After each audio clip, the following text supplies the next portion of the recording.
नमस्कार दोस्तों, मेरा नाम रवि प्रताप सिंह। गुरुकुल पॉइंट में आप सभी लोगों का मैं स्वागत करता हूं और आज मेरा पहला क्लास है। आप लोगों को रीजनिंग पढ़ाने के लिए हम यहाँ आए हैं। जैसा कि आप लोग जानते हैं कि हमसे काफ़ी अच्छे अच्छे टीचर भी आजकल यूट्यूब चैनल पर पढ़ा रहे हैं। हमारे कुछ स्टूडेंट जो हमसे पढ़े हैं उन लोगों के अनुरोध से हम यहाँ पर आए हैं और आप लोगों को रीजनिंग पढ़ाएंगे। सभी लोग चाहते हैं कि पढ़ना है, हमें तो कुछ पढ़ना है, हमें कुछ बनना है। लेकिन आदमी के ऊपर जब तक कोई ऐसी प्रतिक्रिया ना हो, जैसे उस पर कोई भार ना पड़े, तो इस तरह का जब उसके साथ कुछ होता है तो अंदर से इच्छा होती है कि पढ़ करके कुछ बने, पढ़ करके कुछ बने। तो सब लोग यही चाहते हैं कि हमें पढ़ना है, जिसके साथ भी ये घटना होती है। लेकिन पढ़ना है से ज़रूरी है कि क्या पढ़ना है। पढ़ना तो सभी लोग चाहते हैं, लेकिन पढ़ना क्या है ये बहुत ज़रूरी है। अगर आप रेलवे की तैयारी कर रहे हैं या यूपीपी की तैयारी कर रहे हैं तो यूपीपी का सिलेबस आपको पढ़ना है, ये तो सब लोगों को पता है। रेलवे की तैयारी कर रहे हैं तो रेलवे का सिलेबस पढ़ना है, लेकिन उस पढ़ने के साथ साथ ये भी देखा जाता है कि क्वेश्चन कहाँ से आते हैं, आजकल क्वेश्चन कहाँ से आ रहे हैं। ये चीज़ जानना हम लोगों के लिए बहुत ज़रूरी है। ठीक है, तो इसी के साथ हम आप लोगों को जो सब्जेक्ट रहेगा, रीजनिंग जैसे है, रीजनिंग का तो बता ही रहे हैं, इसके साथ बाकी सब्जेक्टों का भी जहाँ से क्वेश्चन पूछे जाते हैं वो बता देंगे। और स्पेशली हम रीजनिंग के लिए ही आए हैं। क्या क्या चीज़ आप लोगों को पढ़ाएंगे ये इंडेक्स आप लोगों के सामने है। जैसे सबसे पहले सादृश्यता है, उसके बाद से वर्गीकरण है, कूट लेखन एवं कूट वाचन, जैसे कोडिंग डिकोडिंग के क्वेश्चन आते हैं अधिकतर, ये इससे 3-4 क्वेश्चन आते हैं। वर्गीकरण से भी आते हैं कि जो विषम रहता है उसको खोजना रहता है। सादृश्यता या समरूपता से क्वेश्चन आते हैं कि इसमें जो भी समान है उसको बताइए। जैसे मान लीजिए कभी राजधानी दे देता है, कई देश देंगे, उसके बाद से उसकी राजधानी दे देगा, मुद्राएं दे देंगी, तो उसमें बताना रहता है, समान बताना रहता है। या फिर इसी तरह से क्वेश्चन आते हैं वर्गीकरण बताने के लिए। कोडिंग डिकोडिंग से क्वेश्चन आते हैं। अंग्रेजी वर्णमाला परीक्षण, जैसे दाहिने से कोई अंक 7वें स्थान पर है और बाएं से 5वें स्थान पर है तथा उसके ठीक दाहिने 7वां अक्षर कौन सा होगा, इस तरह से क्वेश्चन आ जाते हैं अंग्रेजी वर्णमाला परीक्षण में। शब्द संरचना से क्वेश्चन आते हैं, शब्दों का तार्किक क्रम दे देता है, आपको किसी एक तार्किक क्रम में उसको शब्दों को व्यवस्थित करना रहता है। सीटिंग अरेंजमेंट से क्वेश्चन दे देगा। और इसमें रेलवे में भी और यूपीपी में आता भी है क्वेश्चन कि श्याम के बाएं राम बैठा है तथा राम से दाहिने अजय बैठा है। इस तरह के क्वेश्चन सीटिंग अरेंजमेंट से आ जाते हैं। क्रम व्यवस्था परीक्षण से क्वेश्चन आते हैं, जैसे कि श्याम का स्थान ऊपर से 17वां है तथा नीचे से 5वां है, तो श्याम का स्थान नीचे से क्या होगा यदि उस पंक्ति में कुल 30 लोग बैठे हैं। इस तरह से क्वेश्चन आ जाते हैं। दिशा और दूरी, इससे भी क्वेश्चन आते हैं। कुछ लोग क्या करते होंगे कि बहुत सारे लोग ऐसे हैं जो पढ़े होंगे इस चैनल को, ऐसे भी लोग देख रहे हैं कि जो जानते हैं कि ये पढ़े हुए हैं, सर क्या बता रहे हैं, लेकिन डिटेल में ये बताना जरूरी है, क्योंकि अभी पहले ही बता दिए हैं कि पढ़ना है से जरूरी है क्या पढ़ना है, ये पढ़ना है हम लोगों को। डिटेल में पढ़ने से आप लोगों के लिए, देखिए, एक डिटेल में पढ़ा सकते हैं, एक क्रैश कोर्स में भी पढ़ा सकते हैं। आज आप लोग कमेंट में ये बताइएगा कि आपको पूरा डिटेल में ये चीज़ पढ़ना है कि क्रैश कोर्स में एक चैप्टर से जैसे शॉर्टकट ट्रिक जो चाहिए वो पढ़ाएं आप लोगों के। कई लोग ऐसे होंगे जो पढ़े होंगे पूरा डिटेल, ये लोग आप लोग पढ़ चुके हैं, तो अगर जो लोग नहीं पढ़े हैं वो लोग बताएंगे कि आपको डिटेल में पढ़ना है, या फिर जो लोग पढ़े हैं वो लोग बताएंगे कि हमको सर शॉर्टकट केवल समझा दीजिए कि किस चैप्टर से हमको इसमें प्रॉब्लम है, इसका शॉर्टकट कोई बता दीजिए। एक फार्मूला पर गारंटी लेते हैं, एक फार्मूला पर उस पूरे चैप्टर को समाप्त कर देंगे, केवल एक फार्मूला। आते हैं पहली परीक्षण पर है। इसी तरह से योग्यता परीक्षण, श्रृंखला परीक्षण, श्रृंखला दे देता है कि अगला पद कौन सा होगा। ब्रैकेट बना करके लुप्त पदों को भरना बता देता है कि लुप्त पदों को भरिए। कैलेंडर से क्वेश्चन, रेलवे में कैलेंडर और ये क्लॉक दोनों से क्वेश्चन आते हैं। आयु पर आधारित क्वेश्चन भी आते हैं, लेकिन इस समय इस पर क्वेश्चन कम आते हैं। पहले इस पर क्वेश्चन ज्यादा आते थे, लेकिन ये इस समय सिलेबस में कई ऐसे सिलेबस है जहां से निकाल दिया गया है। इसी तरह से गणितीय तर्क शक्ति हो गया, पासा एवं पेजों से क्वेश्चन आते हैं, घन एवं घनाभ से, मैट्रिक्स हो गया, मैट्रिक्स से एक आध दो क्वेश्चन आ जाते हैं। रेलवे ग्रुप डी में मैट्रिक्स से क्वेश्चन हमेशा आता है, एक या दो क्वेश्चन जरूर आता है। इसी तरह गणितीय संक्रियाएं हो गई, गणितीय कथन एवं निष्कर्ष, रेलवे में 4 से 5 क्वेश्चन सब लोगों को पता है सर, कथन और निष्कर्ष से आते हैं क्वेश्चन। इसी तरह वेन आरेख हो गया, न्याय निगमन, कथन एवं पूर्वधाराएं, कथन एवं निष्कर्ष, कथन एवं तर्क, ठीक है, इन सब से क्वेश्चन आते हैं। ये तो आपका वर्बल रीजनिंग हो गया।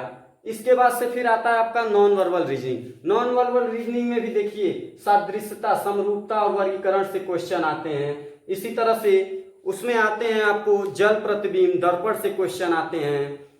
उसके बाद से उसमें भी कई प्रकार के, जैसे आकृतियों को पूर्ण करना भी आता है, फिगर बना देगा और आकृति को पूर्ण करना रहेगा। कुछ ऐसे भी चीजें आती हैं जैसे आकृतियों की गणना करना, तो ये सब नॉन वर्बल में आती हैं। तो चलिए आज केवल आप लोगों को सादृश्यता से कुछ क्वेश्चन बताएंगे। यहां तक तो हमारा इंट्रोडक्शन केवल ये था। इसके बाद तो चलिए दोस्तों आते हैं, कुछ लोग ऐसे भी होते हैं जो एग्जाम पेपर पहले मिलता है, उसके बाद से क्या करते हैं, सबसे पहले ABCD लिखना चालू कर देते हैं। ABCD पूरा लिख लेते हैं कि ताकि हमको इससे 2-3 क्वेश्चन आते हैं, जब कोडिंग डिकोडिंग के क्वेश्चन आते हैं तो वो फिर क्या करते हैं, इसको लिखे रहते हैं, तो 1-2 नंबरिंग करने पे इनको आसानी होती है कि नंबरिंग कर लेंगे तो आसानी, इससे हमारा टाइम बचेगा। ऐसा कुछ नहीं है, इसको आप पूरा एकदम याद कर सकते हैं। अब कुछ लोगों को ऐसा लगता होगा सर 26 अक्षर हैं, इतना याद करेंगे सर टाइम बर्बाद होगा। हम रीजनिंग यहाँ पढ़ाने आए हैं। रीजनिंग में क्या होता है कि आपको खुद केवल दिमाग लगाना है, कुछ रटना नहीं है, कुछ याद नहीं करना है। यहाँ हम जो बताएंगे, एक भी चैप्टर आप कहिएगा सर आप याद करा रहे हैं तब कहिएगा, याद हम नहीं कराएंगे, बस केवल वीडियो आप देखिए, उसी से आपको याद हो जाएगा। अब देखिए कुछ लोग क्या करते हैं, इस तरह से पूरा लिख लेते हैं। हम कह रहे हैं कि ये गलत है। आप सबसे पहले आप लोगों को 4 तो शुरू का याद ही होगा, A, B, C और D, ये 4 तो 5 अधिकतर लोगों को सबको याद होता है सर, ये 1 होता है, 2 होता है, 3 होता है, 4 होता है और ये 5 होता है, इसका नंबर सभी लोगों को पता होगा। पीछे से भी 3-4 याद ही होता होगा, जैसे X, Y और Z, ठीक, ये 24, 25 और ये 26, समझ में आया। पीछे से 3 तो याद ही होता होगा, आगे से 5 याद ही होता होगा। टोटल हमारे पास 26 अक्षर है कि नहीं है। अब बताइए 5 ये 3 ये 8 तो वैसे ही याद हो गए कि नहीं याद हो गए। इसमें से 8 घटाइए, कितने बचे, 18 बचे कि नहीं बचे। अब देखिए ये तो हमको वैसे ही याद हो गया, अब ये 18 याद नहीं करना है हम लोगों को कि 18 बचा है 18 याद कर लें। आप चाहें तो कॉमन सेंस यहां से लगा सकते हैं, देख लीजिए जैसे कुछ ऐसे वर्ड हैं जो याद करना चाहते हैं, जो लोग, कई लोग तो याद भी किए होंगे, तो याद कैसे करते हैं आप लोग, याद इसी तरह से करते हैं। जो याद किए केवल उनके लिए बता रहा हूं, याद इस तरह से इजोटी याद किए होंगे कि सर इसका 5 होता है, ये 10 होता है, ये 15 होता है, ये 20 होता है और ये 25 होता है। यहां से हम इजोटी याद कर लेते हैं और ये 5, 10, 15, 20, 25 इस तरीके से हम निकाल लेते हैं, तो जल्दी निकाल लेते हैं। इसी तरह से कुछ बच्चे सोच रहे होंगे, लेकिन ये देखिए अब इसके आगे अगर मान लीजिए याद किए तो ठीक है, हम ई तक बताए हैं कि ABCD याद आपको हो गया होगा।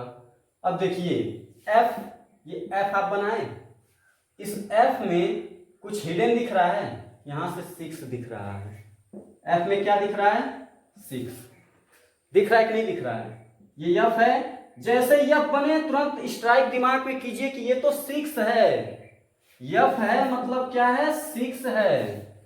उसी तरह से G बनाएंगे, G में देखिए क्या हिडन है, 7, G मतलब 7 है कि नहीं है। यहां से याद हुआ, F में 6 और G में 7। H बना के देखिए, H में क्या दिख रहा है, 8 दिख रहा है ना। H में देखिए, H में क्या है, 8 है। H बनाइए और H में हमको 8 दिख रहा है, 8 दिख रहा है। इसी तरह से जी एच। अब आई पर आते हैं। आई में देखिए 9 दिख रहा है कि नहीं दिख रहा है, कुछ लोग इस तरह से आई बनाते हैं। तो आई में 9 दिख रहा है कि नहीं दिख रहा है, दिख रहा है ना, क्लियर है। अब देखिए आई के बाद जे। जे तो पहले ही आप लोग याद ही कर लिए हैं इजोटी से, जे बड़ा 10, जे का 10 याद ही किए हैं इजोटी से। अब इसके बाद देखिए जे के बाद के में क्या है, डबल लाइन, के में डबल लाइन, और डबल लाइन कब होती है, 11 पर डबल लाइन। समझ में आया, जैसे ही के बनाएंगे के पर डबल लाइन मतलब 11। समझ में आया। के बाद अब मान लीजिए सारे क्वेश्चन का तो तोड़ मरोड़ सिस्टम है नहीं, सारे क्वेश्चन का है नहीं। अगर के आपको याद है कि के 11 होता है तो के बाद अगर एल आएगा तो बता नहीं देंगे, केवल एक ही अक्षर है कि 12 होगा। सबका तोड़ मरोड़ निकालना ये भी तो उचित नहीं है कि सर सबका तोड़ मोड़ बताएं। अगर के 11 आपको पता है तो एल यहीं से निकल जाएगा कि सर 12 है, या फिर घटा भी सकते हैं जैसे यम एम है। अब एम देखिए ये रोटेट कीजिए, एम में क्या दिख रहा है 3, और 3 तो होता नहीं है, 3 किसका है, सी का है। ये 3 हो गया मतलब ये 13 होगा। समझ में आया। कुछ लोग कहेंगे सर 23 भी हो सकता है, नहीं, ये बीच में एम आता है और टोटल 26 अक्षर ही होते हैं। अगर ये 23 आएगा तो ये डब्ल्यू का मान हो जाएगा। समझ में आया। अब देखिए एम के बाद एम याद कर लिया कि सर 13 होता है, एम जैसे ही बनाए हम एम बराबर 13 तुरंत आप लोगों की जुबान से आ जाएगा। एम के बाद एन, एम अगर 13 है तो ये एन 14 बता नहीं देंगे कि सर एम के बाद ही एन आता है। इसके बाद आता है ओ तो पहले ही आप निकाल लिए सर 15 है, क्लियर है, ओ 15। उसके बाद पी में देखिए क्या चीज है, पी कैसे निकालते हैं। जैसे ही पी रहेगा यहां ऊपर 6 बनाइएगा, ठीक, ये 1 हो गया, ये 6 हो गया। पी में क्या दिख रहा है 16, दिख रहा है कि नहीं दिख रहा है, दिख रहा है ना। अब देखिए पी में क्या है 16, यहां पी बनाए, यहां 6 निकला और ये पी में 16 है। पी अगर 16 पता हो गया तो क्यू 17 पता नहीं चल जाएगा, केवल एक ही अक्षर तो आगे बढ़ना है। समझ में आया। इसके बाद देखिए अब आर, अगले क्वेश्चन पर आते हैं हम। आर में क्या दिख रहा है 8, आर में हमको क्या दिख रहा है 8, हिडन है ना। आर में 8 दिख रहा है तो 8 मतलब 18, आर से क्या हो जाएगा 18, क्लियर है। आर में 8 दिख रहा है ना। अब इसी तरह से आर अगर आप लोगों को पता है, आर के बाद क्या आता है एस, एस में क्या हो जाएगा 19, क्लियर। आर के बाद एस और एस में 19। टी आपको पता है, टी फॉर कुछ लोग 20 से भी याद कर लेते हैं, टी बराबर 20, डायरेक्ट 20 कर सकते हैं। समझ में आया। टी आपको पता ही होगा, अगर टी पता हो गया तो टी के बाद क्या आता है यू, यू क्या होता है 21। समझ में आया। टी अगर पता हो गया, यू एक नंबर आगे ही तो है। उसके बाद से फिर वी, कुछ लोग वी को 22 कहते हैं, मतलब 22। समझ में आया। वी मतलब 22 या 22, क्लियर है। अब देखिए डब्लू तो बताएगी, इसके बाद क्या आता है डब्लू, डब्लू मतलब क्या दिख रहा है रोटेट करने पर, डब्लू को अगर रोटेट करें तो क्या हो जाएगा 3 होगा कि नहीं होगा, और ये 3 कहां चला जाएगा 23 पर, क्लियर है डब्लू। इसके बाद से पीछे वाला 3 बता ही दे हैं, एक्स इसके बाद अगर डब्लू पता चल गया, एक्स बता नहीं देंगे कि अगर ये 23 है तो एक्स क्या हो जाएगा 24, पीछे का 3 तो बताया ही है। अब देखिए हम यहां पर शब्द बताते हैं और आप लोग क्या कीजिएगा, उसका कितना मतलब होगा वो बताएंगे। चलिए देखिए बना रहे हैं। सबसे पहले एफ बनाते हैं। एफ में क्या दिखा 6, दिखा ना एफ। जी में क्या दिखा 7, एच में 8, और I में 9, देखा ना, FGHI, J पता ही है, K मतलब डबल लाइन, K मतलब डबल लाइन, 11 दिखा, L पता ही है, M रोटेट किए तो 3 हो गया, और M पता चल गया तो N भी पता चल गया, O पता ही है हमको इजोटी से, P में क्या दिखा, ये 6 दिखा और ये 1, P पता है तो Q हमको पता ही होगा, R में हमको क्या दिखा, 8, उसके बाद ये 18 हो गया तो ये 19, और T फॉर 20, क्लियर। U, ये अगर ये 20 है तो ये 21, V मतलब क्या बताए थे, वाइज। इसी तरह से W फिर रोटेट किए, ये भी 3 बन गया, क्लियर है। चलिए अब पूछते हैं और आप बताइएगा।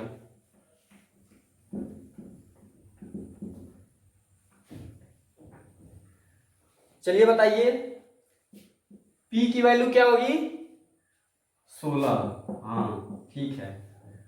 इसके बाद R की वैल्यू क्या होगी, 18, बहुत सही। अगला बताइए, J की वैल्यू क्या होगी, 10। अब बताइए K की वैल्यू क्या होगी, K की वैल्यू डबल पाई, 11, ठीक। इसी तरह से F में क्या दिख रहा है, हाँ बहुत सही, 6। G का मतलब क्या होगा, 7, बहुत सही, गुड। इसी तरह से अब बताइए आप लोग, ABCD याद करने की जरूरत पड़ी हमको, याद करने की जरूरत नहीं पड़ी। 13 बताइए, 13 किसकी वैल्यू होती है, M की, याद हो गया ना। चलिए अब इस पर क्वेश्चन आपको बताएंगे।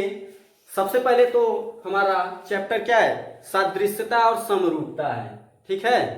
तो अब चैप्टर जब स्टार्ट करेंगे तो हम समरूपता ही स्टार्ट करेंगे, क्लियर है। ये आपको याद हो गया ना रीजनिंग में। अब देखिए यहीं से आप लोगों को पता चल गया होगा कि सर क्या करेंगे, पढ़ाएंगे या याद करवाएंगे, रटाएंगे, किस तरह से इनका पढ़ाने का तरीका है।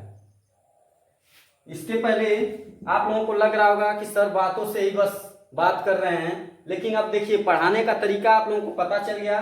हमारा यही तरीका है, हम याद नहीं कराते हैं, हम जानते हैं क्योंकि बच्चा याद नहीं करेगा। जितना समय वो वीडियो में दे रहा है केवल उसी में ही उसको सब कुछ याद हो जाए, अलग से कुछ लिखने की जरूरत ना पड़े। कल हम स्टार्ट करेंगे सादृश्यता और समरूपता, ठीक है, और कितने प्रकार के क्वेश्चन समरूपता से आते हैं उस पर हम लोग चर्चा करेंगे, ठीक है। धन्यवाद दोस्तों।